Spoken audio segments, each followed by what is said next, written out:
સુરતમાં વહેલી સવારથી કમોસમી વરસાદ વરસી રહ્યો છે। કાળા ડિબાંગ વાદળો અને વીજળીના કડાકા ભડાકા સાથે વરસાદ પડ્યો હતો, જેથી સુરતીઓને ઠંડક મળી હતી।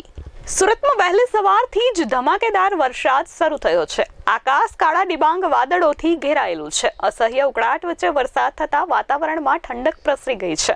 પવનના સુસવાટા સાથે વરસાદ ખાબકતા સુરતીઓને ગરમીથી રાહત મળી હતી। વહેલી સવારથી જ કડાકા ભડાકા સાથે સુરત શહેરમાં વરસાદનું ઝાપટું શરૂ થયું હતું।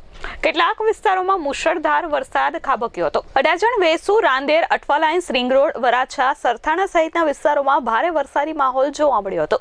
ચોમાસાની શરૂઆત થઈ ગઈ હોય તે પ્રકારે જનજીવન પર પણ તેની અસર દેખાઈ હતી। રસ્તામાં પાણી ભરાવાના કારણે ટ્રાફિક જામની સમસ્યાથી વાહન ચાલકો પરેશાન થયા હતા। હવામાન વિભાગે 22 તારીખથી 27 તારીખ સુધીમાં ભારેથી અતિભારે વરસાદની આગાહી કરી છે। સુરતમાં આગાહી મુજબ મુશળધાર વરસાદ સાર્વત્રિક રીતે વરસતા રસ્તા પર પાણી ફરી વળ્યા હતા। અત્યારે જે પ્રકારે વાદળો ઘેરાયા છે તે જોતા દિવસ પર આ જ પ્રકારનું વાતાવરણ જોવા મળે તેવી શક્યતા છે। આકાશ વાદળોથી ઘેરાયેલું હોવાથી સવારે 10 વાગ્યા સુધી અંધારપટ જેવો માહોલ જોવા મળ્યો હતો।